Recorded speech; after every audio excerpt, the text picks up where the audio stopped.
അത്ഭുതങ്ങൾ സാധാരണം, അടയാളങ്ങൾ സാധാരണം. അത്ഭുതങ്ങൾ സാധാരണം, അടയാളങ്ങൾ സാധാരണം. യേശു വന്നാൽ, യേശു തൊട്ടാൽ, യേശു വന്നാൽ, യേശു തൊട്ടാൽ പാപമെല്ലാം മാറിപ്പോകും, ശാപമെല്ലാം തീർന്നു പോകും. അത്ഭുതങ്ങൾ സാധാരണം, അടയാളങ്ങൾ സാധാരണം. അത്ഭുതങ്ങൾ സാധാരണം, അടയാളങ്ങൾ സാധാരണം.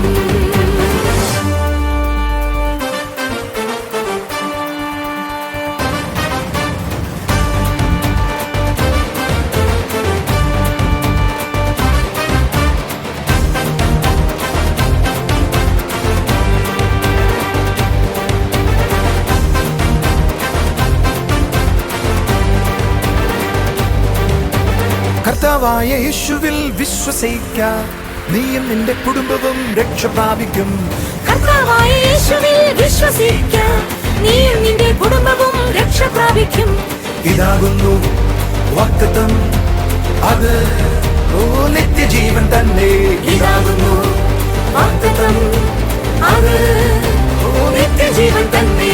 അത്ഭുതങ്ങൾ സാധാരണം, അടയാളങ്ങൾ സാധാരണം. അത്ഭുതങ്ങൾ സാധാരണം, അടയാളങ്ങൾ സാധാരണം. കർത്താവിൻ്റെ ശ്രേഷ്ഠനാമം മഹത്വപ്പെടുമാറാകട്ടെ. അനുഗ്രഹിക്കപ്പെട്ട ഈ നല്ല ദിവസം ദൈവജനവുമായി നിങ്ങളുടെ മുൻപ് എത്തുവാൻ തന്ന കൃപയ്ക്കായി ഞാൻ ദൈവത്തെ സ്തുതിക്കുകയാണ്. ഇന്ന് നമ്മൾ കേൾക്കുന്നത് ദൈവവചനത്തെ കൺഫസ് ചെയ്യണം. നമ്മൾ കേൾക്കുന്ന അല്ലെങ്കിൽ എന്നോട് സംസാരിച്ച വാഗ്ദത്തങ്ങളെ, ദൈവവചനത്തെ ഞാൻ കൺഫസ് ചെയ്യണം. ആ വാഗ്ദത്ത വചനത്തെ ഞാൻ കൺഫസ് ചെയ്യുമ്പോൾ, അല്ലെങ്കിൽ ദൈവവചനത്തെ ഞാൻ കൺഫസ് ചെയ്യുമ്പോൾ എൻ്റെ ലൈഫിൽ ഉണ്ടാകുന്നത് എന്തൊക്കെയാണ്? നമ്മൾ വിത്തിൻ്റെ ഉപമയെക്കുറിച്ചിട്ട് കേട്ടു. വിത്തിൻ്റെ ഉപമ, അതായത് വിത്ത് നല്ല വിത്തായിരുന്നു, പല സ്ഥലങ്ങളിൽ വിതച്ചത് പല വിധത്തിലാണ് ഫലമുണ്ടായത്. എന്തുകൊണ്ടാണ് അങ്ങനെയായി തീർന്നത്? നമുക്കറിയാം, അത് ഒരാൾ റിസീവ് ചെയ്തതനുസരിച്ചാണ് അതിൻ്റെ ഫലം അതാത് റേഷ്യയിൽ പുറത്തു വന്നത്. ഞാൻ ദൈവവചനത്തെ കൺഫസ് ചെയ്യുമ്പോൾ, അല്ലെങ്കിൽ ദൈവവചനത്തോടൊപ്പം ഞാൻ ആയിരിക്കുമ്പോൾ, അതിനെ ധ്യാനിക്കുമ്പോൾ എൻ്റെ ലൈഫിൽ അത് ചിലത് ഉളവാക്കുവാനിടയാകും. അതെന്നിൽ എന്തൊക്കെയാണ് ഉളവാക്കുന്നത്? ഞാൻ കൺഫസ് ചെയ്യുന്ന നന്മകൾ മാത്രമാണോ? എന്തൊക്കെയാണ് അത് എന്നിൽ ഉളവാക്കുന്നത്? ഇന്നത്തെ മെസ്സേജ് കേൾക്കുമ്പോൾ എങ്ങനെ ഞാൻ അതിലേക്ക് 100 മേനി ഫലം ഉളവാക്കുന്ന ഒന്നിലേക്ക് വരാനായി കഴിയും? നമുക്ക് മെസ്സേജിലേക്ക് പോകാം. ഓരോ പ്രഭാതത്തിലും ദൈവത്തിൻ്റെ കൃപ പുതിയതാണ്. ഓരോ പ്രഭാതത്തിലും എനിക്കത് അനുഭവിക്കാനായി കഴിയും. അവൻ്റെ മഹത്വത്തെ വ്യത്യസ്തമായ വിധത്തിൽ എനിക്കത് അനുഭവിക്കാൻ കഴിയും. ഓരോ ദിവസവും വ്യത്യസ്തമായ വിധത്തിൽ അവൻ്റെ സ്നേഹത്തെ എനിക്ക് അനുഭവിക്കാൻ കഴിയും. എൻ്റെ ദൈവം ചെയ്യുന്ന അവൻ്റെ പ്രവൃത്തികളെ എനിക്ക് അനുഭവിക്കാനായി കഴിയും. ആർക്കാണത് അനുഭവിക്കാനായി കഴിയുന്നത്? നമ്മൾ ദൈവവചനത്തെ വായിക്കുന്നുണ്ട്, ഓരോ ദിവസവും അവൻ്റെ കൃപ പുതിയത്. ആർക്കാണത് അനുഭവിക്കാൻ കഴിയുന്നത്? ആരാണോ അവനെ അന്വേഷിക്കുന്നത്? എനിക്കങ്ങയുടെ ശബ്ദം കേൾക്കണം, എനിക്കങ്ങയുടെ മുഖം കാണണം, എനിക്കങ്ങേ അനുഭവിക്കണം. ആ മാധുര്യത്തെ ഞാനൊന്ന് കേൾക്കട്ടെ അപ്പാ, ഞാൻ അങ്ങേ ഒന്ന് അനുഭവിക്കട്ടെ അപ്പാ. ആരാണ് അവൻ്റെ അടുക്കൽ ചെന്നിരിക്കുന്നത്? അവർ അത് അനുഭവിക്കുക തന്നെ ചെയ്യും. ആരെങ്കിലും അവനോടത് ചോദിക്കുന്നുണ്ടോ? നിശ്ചയമായും അത് അനുഭവിക്കും. അടുത്തിരിക്കുന്ന ആളുടെ കൈ കൊടുത്തിട്ട് ചോദിക്കുക, നീ അത് അന്വേഷിക്കാറുണ്ടോ എന്ന് ചോദിച്ചു. അന്വേഷിക്കുന്നവരെ അത് അനുഭവിക്കത്തുള്ളൂ. ആഗ്രഹമില്ലാത്ത ഒരാൾക്ക് അത് ലഭിക്കത്തില്ല. അന്വേഷിക്കുന്ന ഒരാൾ നിശ്ചയമായും അത് അനുഭവിക്കും. ഒന്ന് പറഞ്ഞ്, അവൻ എന്നെ ഇരുത്തിയിരിക്കുന്നത്, അവനോടൊപ്പമാണ് ഇരുത്തിയിരിക്കുന്നത്. എനിക്ക് അവൻ തന്നിരിക്കുന്ന ജീവിതം എന്ന് പറയുന്നത് ഉന്നത നിലവാരമുള്ള ഒന്നാണ് തന്നിരിക്കുന്നത്. അവിടെ നിന്നുകൊണ്ടാണ് ഞാൻ ചിലത് ചിന്തിക്കേണ്ടത്, അവിടെ നിന്നുകൊണ്ടാണ് ഞാൻ ചിലത് പറയേണ്ടത്, അവിടെ നിന്നുകൊണ്ടാണ് ഞാൻ ചിലത് ചെയ്യേണ്ടത്. അവിടെ ആയിരിക്കുമ്പോഴാ എനിക്ക് ദൈവികമായി ചിലത് കാണാനും കേൾക്കാനും ചെയ്യാനും ഒക്കെ കഴിയുന്നത്. അടുത്തിരിക്കുന്ന ആളുടെ കൈ എടുത്തിട്ട് പറഞ്ഞേ, നിന്നെ അവൻ ഇരുത്തിയിരിക്കുന്നവനോടൊപ്പമാണ് ഇരുത്തിയിരിക്കുന്നത്. അത് മറന്നു പോകരുത്. നീ അവന് പ്രിയ പൈതലാണെന്ന് പറഞ്ഞാട്ടെ. അവന് നീ പ്രിയ മകനാണ്. ഓരോ ദിവസവും ഏട്ടൻ പറയാറുണ്ട്, നീ കൺഫസ് ചെയ്യണം, ഏറ്റുപറയണം. ദൈവജനത്തോടൊപ്പം ആയിരിക്കുന്ന ഒരാൾക്ക് മാത്രമേ ശരിയായ വിധത്തിൽ അതിനെ ഏറ്റുപറയാൻ കഴിയത്തുള്ളൂ. ശരിയായ വിധത്തിൽ ഏറ്റുപറയുന്ന ഒരാളെ നോക്കിയാൽ നമുക്ക് കാണാൻ കഴിയും. അവൻ പ്രശ്നത്തിൻ്റെ നടുവിലും ആ വാക്കുകളെ ഏറ്റുപറയും. സാഹചര്യത്തിൻ്റെ നടുവിലും അവൻ ആ വാക്കുകളെ ഏറ്റുപറയും. നമ്മളെ കർത്താവ് ഇരുത്തിയിരിക്കുന്നത് കർത്താവിനോടൊപ്പമാണ്, ആയിരിക്കുന്നത് ദൈവിക രാജ്യത്തിലാണ്. പക്ഷെ നമ്മളിവിടെ ചില കാര്യങ്ങളൊക്കെ ഫേസ് ചെയ്യാറുണ്ടല്ലേ. ഫേസ് ചെയ്യുമ്പം നമ്മൾ എങ്ങനെയാണ് ചിന്തിക്കുന്നത്? എന്തെങ്കിലും മേളിൽ നിന്നൊരു ശക്തി വന്ന് എന്നെ അതിൽ നിന്ന് റിലീസ് ചെയ്യുമെന്നാണോ? എൻ്റെ ഉള്ളിൽ ദൈവത്തിൻ്റെ ആത്മാവിനെ തന്നിരിക്കുക. പിന്നെ രോഗം എങ്ങനെയാ തൊടുന്നത്? അല്ല, കടഭാരം എങ്ങനെയാ തൊടുന്നത്?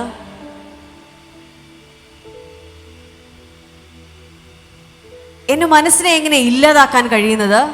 സാഹചര്യങ്ങൾ എങ്ങനെയാ എൻ്റെ മുകളിൽ എത്തുന്നത്? ഇതൊന്നും നിന്നെ തൊടത്തില്ല, ഇതൊന്നും എന്നെ തൊടത്തില്ല. കാരണം ഞാൻ ആയിരിക്കുന്നത് വേറൊരു റിലത്തിലാണ് ആയിരിക്കുന്നത്. അടുത്തിരിക്കുന്ന ആളുടെ കൈ കൊടുത്തിട്ട് പറഞ്ഞേ, നീ പരിശുദ്ധാത്മാവിനാൽ നിറയപ്പെട്ട വ്യക്തിയാണ്. അവൻ നിന്നെ ഇരുത്തിയിരിക്കുന്നത് അവനോടൊപ്പമാണ് ഇരുത്തിയിരിക്കുന്നത്. എവിടെയാണോ യേശു ആയിരിക്കുന്നത് അവിടെയാണ് ഞാനും ആയിരിക്കുന്നത്. എവിടെയാണ് കർത്താവ് ആയിരിക്കുന്നത് അതിനോട് ചേർന്നിട്ടാണ് ഞാനും ആയിരിക്കുന്നത്. ഒന്ന് പറഞ്ഞ്, ഉന്നത നിലവാരമുള്ളൊരു ജീവിതം എനിക്ക് തന്നിരിക്കുന്നത്. ഞാൻ ആയിരിക്കുന്നത് കർത്താവിനാലാണ്. എന്നെ നടത്തുന്നത് അവൻ്റെ കരമാണ്. ഞാൻ ആയിരിക്കുന്നത് ഒരു അത്ഭുതകരമായ ലൈഫിലാണ് ഞാൻ ആയിരിക്കുന്നത്. ആളുകൾ എന്നെ നോക്കിയിട്ട് പറയും, ഇവൻ എങ്ങനെയാണ് ഇങ്ങനെ ജീവിക്കുന്നതെന്ന് പറയണം. അങ്ങനെ നിലവാരമുള്ള ഒന്നിലേക്കാണ് അവൻ എന്നെ ആക്കിയിരിക്കുന്നത്.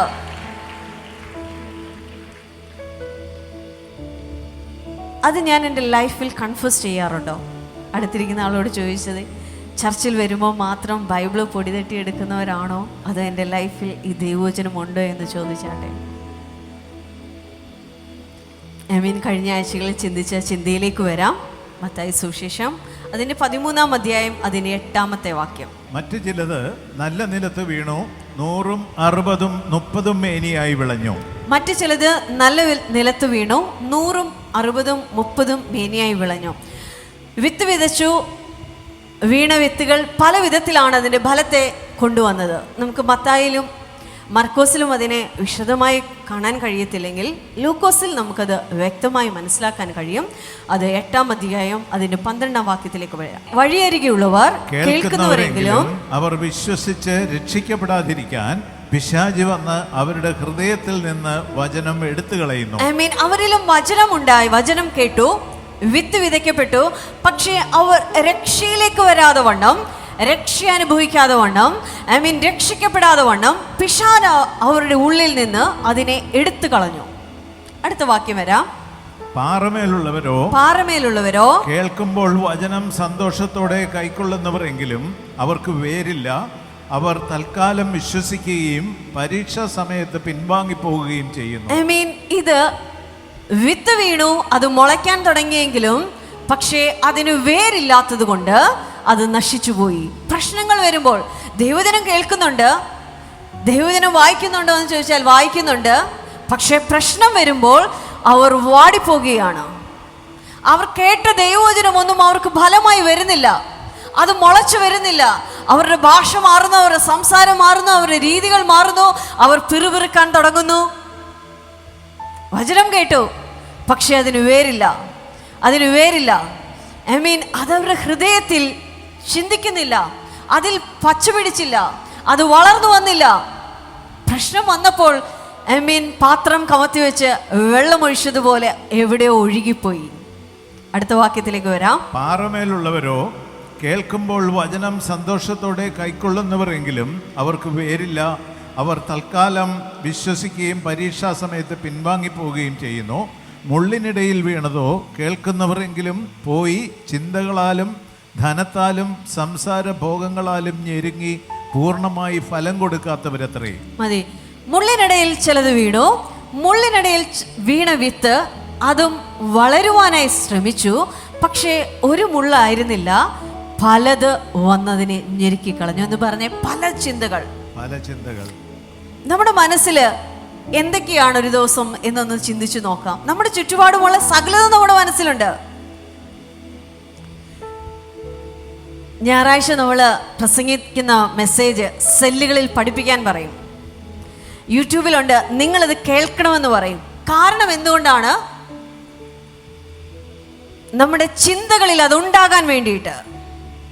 നമ്മുടെ ചിന്തകളിൽ അത് ഉണ്ടാകുന്നില്ല എങ്കിൽ മുള്ളിനാൽ ചുട്ടപ്പെട്ട ഒന്നിനെ പോലെ ആ ദൈവത്തിൻ്റെ വചനത്തെ അത് ഞെരുക്കിക്കളയുകയാണ്. അതിൽ നിന്ന് ഫലമുണ്ടാകുന്നില്ല, അത് വളർന്നു വരുന്നില്ല, മറ്റു പലതും വന്നതിനെ ഇല്ലാതാക്കുകയാണ്. അടുത്ത വാക്യത്തിലേക്ക് വരാം. നല്ല മണ്ണിലുള്ളതോ വചനം കേട്ട് ഗുണമുള്ള നല്ല ഹൃദയത്തിൽ സംഗ്രഹിച്ച് ക്ഷമയോടെ ഫലം കൊടുക്കുന്നവർ തന്നെ. നല്ല മണ്ണിൽ വീണ വിത്തിനെ കുറിച്ച് പറയുകയാണ്. അത് ഹൃദയത്തിൽ സംഗ്രഹിച്ചു. എന്ന് വെച്ചാൽ എന്താണ്? അതവർ മുറുകെ പിടിച്ചു. ഒന്ന് പറഞ്ഞേ, ദൈവവചനത്തെ മുറുകെ പിടിച്ചു. അതിനെ ടൈറ്റായിട്ട് ഹോൾഡ് ചെയ്തു, അതിനെ മുറുകെ പിടിച്ചു. ഒന്ന് പറഞ്ഞേ, ദൈവവചനത്തെ മുറുകെ പിടിക്കണം. ഞാൻ ദൈവവചനം കേൾക്കുന്നതിനെ എന്ത് ചെയ്യണം? അതിനെ ഞാൻ മുറുകെ പിടിക്കണം.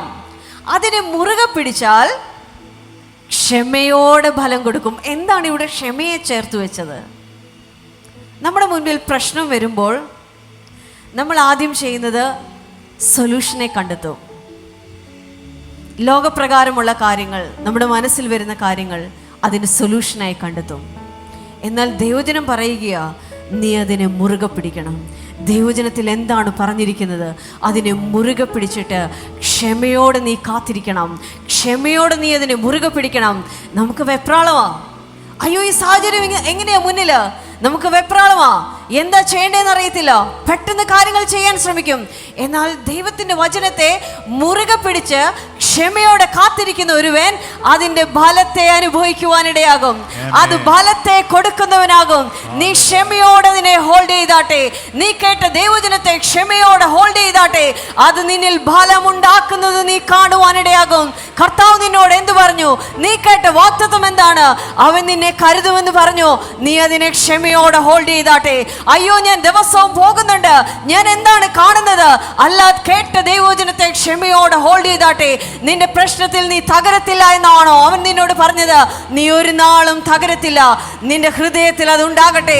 അല്ല, ഈ സാഹചര്യത്തിൽ അവൻ നിന്റെ കൈ പിടിച്ചിട്ടുണ്ടെന്നാണോ പറയുന്നത്?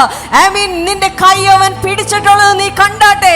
നീ ക്ഷമയോടെ അതിനെ കാണുമ്പോൾ, നീ ക്ഷമയോടെ അതിനെ ഹോൾഡ് ചെയ്യുമ്പോൾ നിന്നിൽ ആ ഫലമുണ്ടാകുന്നത് കാണാം. ഒരു ബൈബിൾ വേർഷനിൽ എഴുതിയിരിക്കുന്നത് ക്ഷമയോടുകൂടെ സഹിഷ്ണുതയാണ് എഴുതിയിരിക്കുന്നത്. എന്ന് പറഞ്ഞേ, ക്ഷമയും സഹിഷ്ണുതയും. ക്ഷമയോടെ നിന്റെ സാഹചര്യത്തിന് മുമ്പിൽ നീ ദൈവവചനത്തെ ഏറ്റുപറയുന്നുവെങ്കിൽ, മുറുകെ പിടിക്കുന്നുവെങ്കിൽ, സഹിഷ്ണുതയോടെ നീ ഏറ്റുപറയുന്നുവെങ്കിൽ അത്ഭുതത്തെ കാണാനിടയാകും. അല്ല, നീ ഫലത്തെ കൊണ്ടുവരുന്ന, അല്ലെങ്കിൽ നിന്റെ ഉള്ളിൽ പാകപ്പെട്ട വിത്ത് 100 മേനിയായി ഫലത്തെ കൊണ്ടുവരുന്നത് നീ കാണാനിടയാകും. അയ്യോ ഈ മണ്ണ് കൊള്ളത്തില്ല എന്നല്ല, അയ്യോ ഈ വിത്ത് വിതച്ചത് ശരിയായില്ലെന്നല്ല, അയ്യോ ഇത് മുളയ്ക്കുന്നില്ലെന്നല്ല. നീ ക്ഷമയോടെ അതിനെ ഹോൾഡ് ചെയ്താട്ടെ. നീ സഹിഷ്ണുതയോടെ അതിനെ ഹോൾഡ് ചെയ്താട്ടെ. നിന്റെ പ്രശ്നം നിന്റെ മുൻപിൽ നിന്ന് ഓടിപ്പോകുന്നത് കാണും. നമ്മുടെ പ്രശ്നങ്ങളുടെ മുമ്പിലാ നമ്മൾ പതറിപ്പോകുന്നത്. പല ചിന്തകളും വന്ന് നമ്മളെ കുഴപ്പിക്കും. നമുക്കൊരു വാക്യത്തിലേക്ക് വരാം. റോമർക്ക് എഴുതിയ ലേഖനം 5-ാം അധ്യായം അതിന്റെ 3-ാമത്തെ വാക്യം.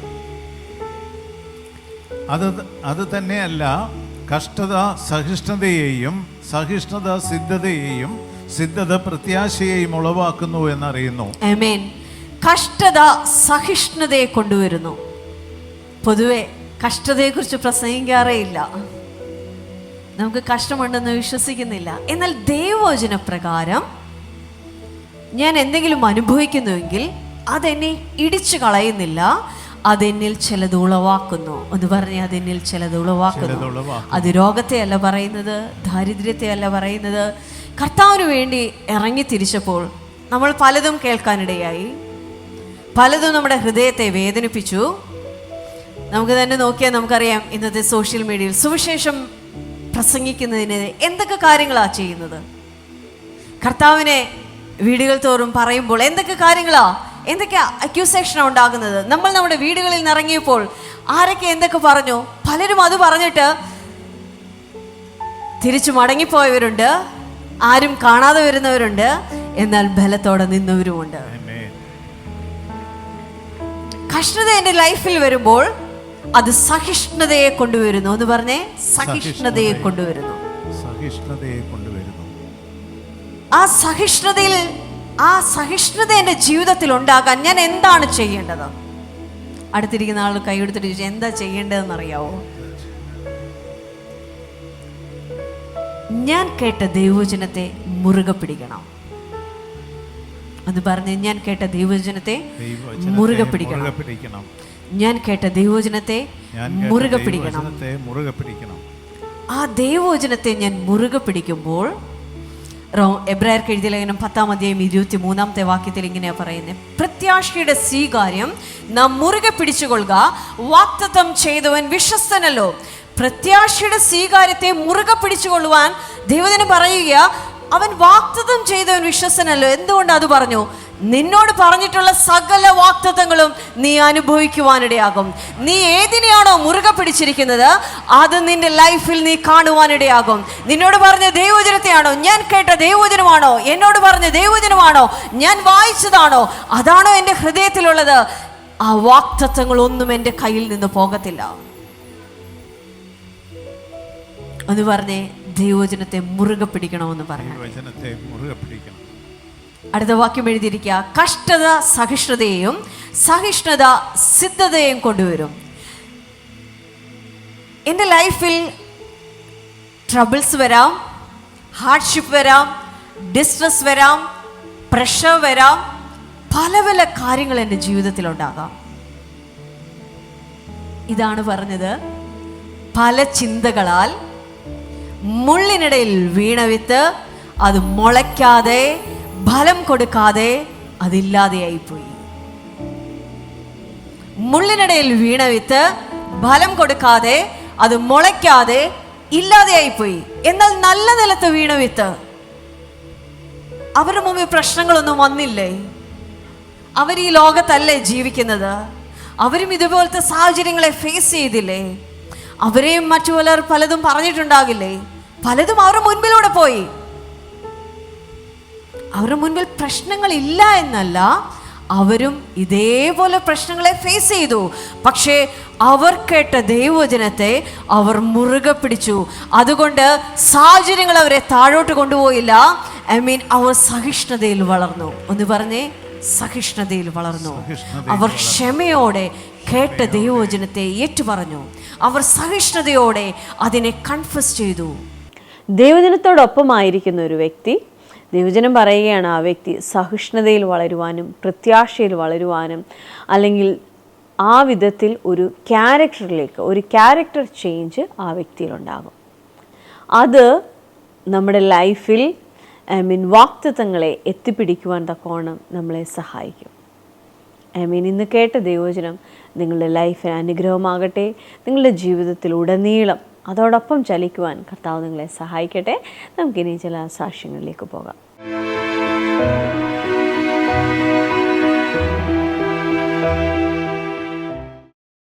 ഈ മോളുടെ പേര് ശ്രുതി, പിറവന്തൂരിൽ നിന്നാണ് വരുന്നത്. ഓക്കേ. ഈ മോള് 3-ാം ക്ലാസ്സിൽ പഠിക്കുന്ന സമയത്തെ ഒന്ന് വീണതിനെ തുടർന്ന് ഈ മോളുടെ ഹാർട്ട് ബീറ്റ് കൂടി. 3-ാം ക്ലാസ്സിൽ പഠിക്കുന്ന സമയത്ത് വീണു. ഹാർട്ട് ബീറ്റ് കൂടി. അന്ന് ഹോസ്പിറ്റലിൽ കൊണ്ടുപോയിരുന്നു. അന്ന് ഡോക്ടർ മരുന്നൊക്കെ കൊടുത്തു. അതിനുശേഷം അത് മാറി. താൽക്കാലികമായ ഒരു മാറ്റമായിരുന്നു. അതിനുശേഷം സിസ്റ്റർ പറയുന്നത് പനിയും മറ്റ് ടെൻഷനും ഒക്കെ വരുമ്പോൾ പെട്ടെന്ന് അങ്ങനെ ഒരു പ്രയാസം ഉണ്ടാവുകയായിരുന്നു. എന്നാൽ കഴിഞ്ഞ മിറക്കിൾ സൺഡേയിൽ ഇവിടെ വന്നപ്പോൾ ബ്രദർ അങ്ങോട്ട് പറഞ്ഞു, മോൾക്ക് ഇങ്ങനെ ഹാർട്ടിൻ്റെ ഒരു പ്രയാസമുണ്ട്, എന്നാൽ ഇന്ന് ദൈവം നിന്നെ സൗഖ്യമാക്കുമെന്ന് പറഞ്ഞു. അതിനുശേഷം മോള് പറയുന്നത് ഇന്ന് വരെ അങ്ങനെ ഒരു പ്രയാസം ഉണ്ടായിട്ടില്ലെന്നാണ് പറയുന്നത്. ഞാൻ ഈ മോളോട് അന്ന് ഹാർട്ടിന് പ്രോബ്ലം ഉണ്ടെന്ന് അങ്ങോട്ട് പറഞ്ഞു. അതിനുശേഷം മോളുടെ ഹാർട്ട് നോർമലാണ്. മറ്റേ എന്തുവായിരുന്നു മോൾക്ക് ഉണ്ടായിക്കൊണ്ടിരുന്നത്? എന്തുവായിരുന്നു അത്? 3-ാം ക്ലാസ്സിൽ മുതലുണ്ട്. അതേ, ഇപ്പൊ എത്ര വയസ്സുണ്ട് മോൾക്ക് എന്ന് പറഞ്ഞ് 3-ാം ക്ലാസ്സിൽ പഠിക്കുന്ന സമയത്ത് ഈ മോള് വീണപ്പോഴാണ് ഇവർക്ക് ഹാർട്ടിന്റെ കംപ്ലൈന്റ് മനസ്സിലായേ. ഇപ്പോൾ ഇവൾക്ക് 23 വയസ്സുണ്ട്. കഴിഞ്ഞ മാസം ഇവിടെ വരുന്നത് വരെ ഇവൾക്ക് ഈ കംപ്ലൈന്റ് ഉണ്ട്. ഇപ്പോ ഇവൾക്ക് ആ കംപ്ലൈന്റ് ഇല്ലെന്നാ പറയുന്നേ. ഒന്ന് ചുണയായിട്ട് കൈയടിക്കാൻ, ഒരു ആമേൻ പറയാം. Thank you very much. കർത്താവ് ചെയ്ത അത്ഭുതത്തിന് നന്ദി. സന്തോഷത്തോടെ പറയാം. ബ്രദറെ, ഈ അമ്മയുടെ പേര് കുഞ്ഞിക്കുട്ടി. വയലയിൽ നിന്നാണ് വരുന്നത്. അമ്മയുടെ കൊച്ചുമകൾ ഇഷാലക്ഷ്മിക്ക് വേണ്ടിയാണ് സാക്ഷ്യം പറയുന്നത്. കൊച്ചുമകൾക്ക് ഒരുപാട് വിവാഹാലോചന വന്നു. ഒന്നും മോൾക്ക് അങ്ങോട്ട് ഇഷ്ടപ്പെടുന്നില്ലായിരുന്നു. അപ്പോൾ മോൾക്ക് 29 വയസ്സായി. വിവാഹം നടക്കാത്തതിൽ അമ്മയ്ക്ക് വലിയ പ്രയാസമായിരുന്നു. എന്നാൽ അമ്മ പറയുന്നു, വിശ്വാസത്തോടെ ഇവിടെ വന്ന് പുറകിൽ വന്ന് പ്രാർത്ഥനാ വിഷയം എഴുതി കൊടുത്തതിൻ്റെ പിറ്റേ ആഴ്ച തന്നെ ഒരു വിവാഹാലോചന വന്നു. ആ വിവാഹാലോചന വന്നു, മോൾക്ക് ഇഷ്ടപ്പെട്ടു. അത് പറഞ്ഞുറപ്പിച്ചു. ഈ മാസം 15-ാം തീയതി ആ വിവാഹം നടക്കുകയാണ്. അതുപോലെ തന്നെ സാമ്പത്തികവും ബുദ്ധിമുട്ടിലായിരുന്നു. എന്നാൽ സാമ്പത്തികമായും എല്ലാ കാര്യങ്ങളും ക്രമീകരിച്ചു എന്നാണ് സാക്ഷ്യം പറയുന്നത്. കൈയടിച്ച് കർത്താവിനെ സ്തുതിക്കാം. ഈ ബ്രദറിൻ്റെ പേര് സുരേഷ് കുമാർ. നമ്മുടെ കോഴിക്കോട് ചർച്ചിലെ അനുഗ്രഹിക്കപ്പെട്ട ലീഡറാണ്. ബ്രദറിൻ്റെ വീട് രാമനാട്ടുകരയാണ്. ബ്രദർ കഴിഞ്ഞ 2.5 വർഷമാണ് ഷുഗറിനാൽ ഭാരപ്പെടുകയായിരുന്നു. എന്നാൽ നമ്മൾ കഴിഞ്ഞതിന് മുമ്പത്തെ തൃശ്ശൂർ മീറ്റിങ്ങിൽ ബ്രദർ വിശ്വാസത്തോടെ വന്നു. അപ്പോൾ ആ മീറ്റിങ്ങിൽ ബ്രദർ പിന്നെ 2.5 വർഷമാണ് ഷുഗർ നോർമലാണ്. 2.5 വർഷം 2 വർഷമായിട്ട് 2.5 വർഷമായിട്ട് ഷുഗർ നോർമൽ അല്ലാതെ പോയി. 2 വർഷമായിട്ട് നോർമൽ അല്ലായിരുന്നു. ഇപ്പോ നോർമലാണ്. Full normal. പ്രഷറും നോർമൽ. ഒന്ന് കൈയടിച്ച് കർത്താവിനെ സ്തുതിച്ചേ. ദൈവത്തിൻ്റെ അനുഭവങ്ങൾക്കായി, അവൻ്റെ വിടുതലുകൾക്കായി നമുക്ക് ദൈവത്തെ സ്തുതിക്കാം. ഓരോ പ്രാവശ്യം നമ്മൾ പ്രാർത്ഥിക്കുകയും കർത്താവിൻ്റെ അടുക്കലായിരിക്കുകയൊക്കെ ചെയ്യുമ്പോൾ നമ്മൾ 100 കാര്യങ്ങൾ കർത്താവിനോട് പറയുവാനുള്ള ആഗ്രഹത്തോടെ, അല്ലെങ്കിൽ ആ കാര്യത്തിൽ എനിക്കൊരു വിടുതൽ വേണം, ആ പ്രശ്നം തീരണം, ആ കാര്യത്തിൽ കർത്താവ് സംസാരിക്കണം, ആ കാര്യം കർത്താവ് ചെയ്യണം എന്ന് പറഞ്ഞിട്ടായിരിക്കും പലപ്പോഴും നമ്മളായിരിക്കുന്നത്. എന്നാൽ ഓരോ പ്രാവശ്യവും കർത്താവിൻ്റെ സന്നിധിയിലായിരിക്കുമ്പോൾ, ഞാൻ ദൈവവചനത്തെ ധ്യാനിക്കുന്ന ഒരു സ്വഭാവത്തിൽ ആകുമ്പോൾ എന്നിൽ നന്ദി ഉളവാക്കുന്ന ചിലത് ഉണ്ടാകുവാനിടയാകും. കർത്താവിൻ്റെ സന്നിധിയിലിരിക്കുമ്പോൾ അവനെ അനുഭവിക്കുന്ന അനുഭവത്തിലേക്ക് ഓരോ വ്യക്തികളും വരട്ടെ. ഇന്നെന്നെ കേൾക്കുന്ന ഓരോ വ്യക്തികളും ഒരു കൊട്ട ഭാരവുമായി വരുന്നതിന് പകരം കർത്താവിൽ സന്തോഷിക്കുന്ന, അല്ലെങ്കിൽ നന്ദി പറയുന്ന ഒരനുഭവത്തോടെ കർത്താവിൻ്റെ അടുക്കൽ വരട്ടെ.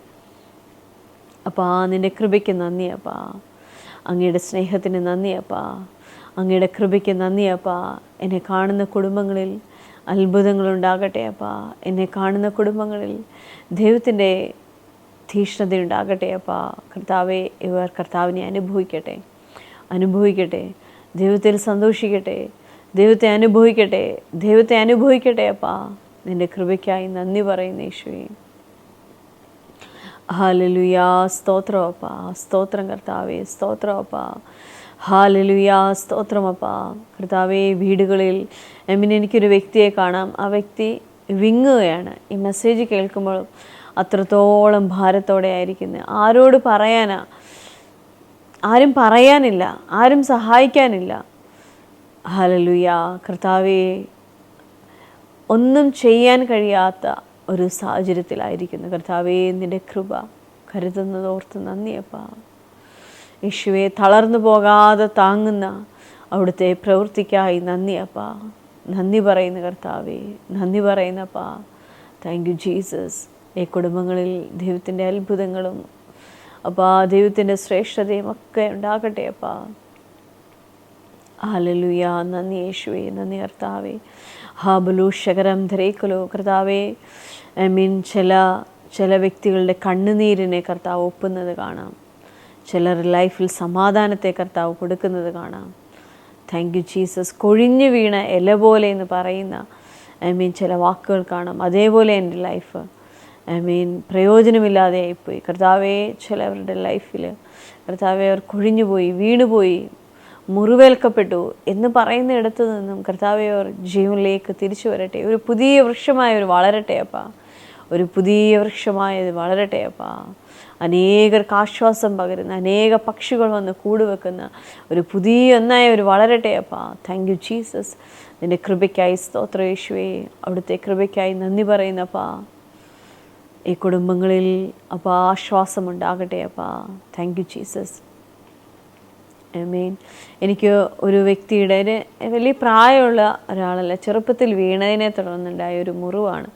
അത് ഒരു സ്കിന്ന് തടിച്ചിരിക്കുന്ന പോലെയാണ്. പക്ഷേ അവിടെ ചില സമയങ്ങളിൽ വേദന എടുക്കുന്നത് പോലെയോ അതിൽ നിന്ന് പഴുപ്പ് വരുന്നത് പോലെ ചില പ്രയാസമുണ്ട്. ആ ഭാഗത്തോട്ട് കൈകൾ വെച്ചാട്ടെ അപ്പോൾ ആ യേശുവിൻ്റെ നാമത്തിൽ സൗഖ്യമാകട്ടെ അപ്പോൾ അത് സൗഖ്യമാകട്ടെ അപ്പോൾ എൻ്റെ കൃപ ചലിക്കുന്നതിനായി നന്ദി പറയുന്നു കർത്താവേ. അപ്പോൾ ഈ കുടുംബങ്ങളിലെല്ലാം അത്ഭുതമുണ്ടാകണം. ഇവർ പ്രാർത്ഥിക്കുന്ന വിഷയത്തിന് മേൽ പൂർണ്ണമായൊരു വിടുതലുണ്ടാകണം. അപ്പോൾ സ്വർഗീയ പിതാവേ, അവിടെ നിങ്ങളുടെ പ്രാർത്ഥന കേട്ടതിനായി നന്ദി. യേശുവിൻ്റെ നാമത്തിൽ തന്നെ ആമേൻ. Thank you Jesus. കർത്താവിൻ്റെ സ്നേഹത്തിലും നിറവിലും നമുക്കായിരിക്കാം. God bless U.